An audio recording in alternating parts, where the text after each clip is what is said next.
Tinapay mula sa langit. A daily morning devotion with CRC Family.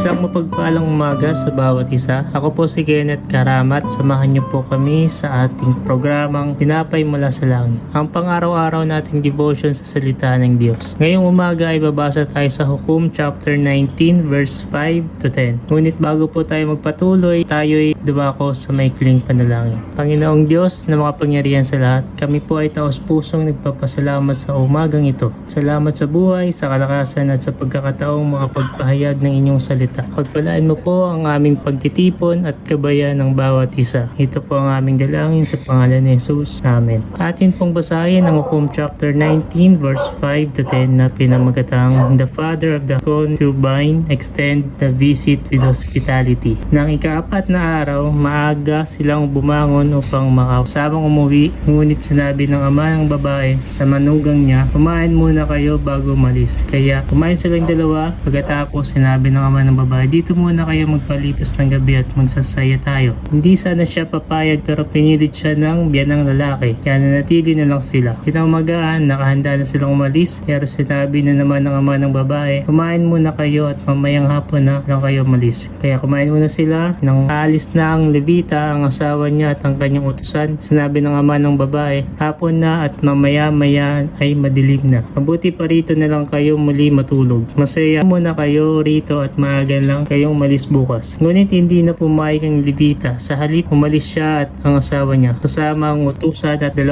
asno patungong Jebus na siyang Jerusalem ngayon. Nang tumigil ang Levita at ang kanyang asawa sa bahay ng ama ng babae, ipinakita ng ama ang labis na pagpapatuloy. Sa halip na umalis agad, paulit-ulit silang pinakiusapan ng matagal pa. Sa loob ng 4 na araw, pinakain sila, pinainom at pinatuloy ng may kasayahan. Sa ika-5 araw, muli na naman pinakusapan ng Levita na manatili, ngunit sa huli ay nagpasya siyang umalis. Sa kultura ng Israel, ang pagtanggap ng bisita ay isang mahalagang kaugalian. Ito ay pagpapakita ng pagmamahal at respeto. Para sa ama ng babae, ang anak at manugang ay hindi lamang bisita kundi pamilya. Kaya't ang kanyang malasakit ay hindi lang sa pagkain ng inumin, kundi sa pagbibigay ng puso at presensya. Ngunit makikita rin dito ang babala, ang sobrang pagkakomportable ay maaaring pagdulot ng pagkaantala sa layunin. Ang Levita ay may dapat puntahan, ngunit nahulis siya dahil sa paulit-ulit na pagpigil at pagkakantala na ito ay nagdala sa kanila sa Gibeah, kung saan nangyari ang trahedya. Hospitality ay mabuti at mahalaga. Ito ay larawan na pagmamahal at pagbubukas ng puso sa kapwa. Ngunit kailangan itong samahan ng discernment at kakayahang makita ang kailan dapat magtagal o kung kailan dapat magpatuloy. Ang tunay na hospitality ay hindi lang pagbibigay ng comfort, kundi pagtulong din sa kapwa na manatili sa tamang direksyon. Tulad ng Levita na nahuli sa layunin dahil sa sobrang pagkakomportable, maraming kabataan ngayon ang nahuhulog sa iba't ibang comfort zones. Isa na rito ang procrastination, ang palaging pagpapabukas or mamaya na lang sa mga bagay na dapat gawin. Napaka-komportable sa simula, pero ito ay nagdudulot ng stress at missed opportunities or delay ng blessings. Sa ating panahon, maganda ang hospitality at comfort, pero kung sobra ay nagiging hadlang sa plano ng Diyos. Maganda ang pagbibigay ng oras, pagkain, malasakit sa kapwa. Ngunit higit sa lahat, ang pinakamahalagang hospitality ay ang pagtulong sa kapwa na mananatili sa kalooban ng Diyos. At para sa ating lahat, ang hamon ay huwag manatili sa comfort zones na nakakahadlang o sa paglago. Napakalino ng paalala ng Panginoon sa ating binasa na ang hospitality at discernment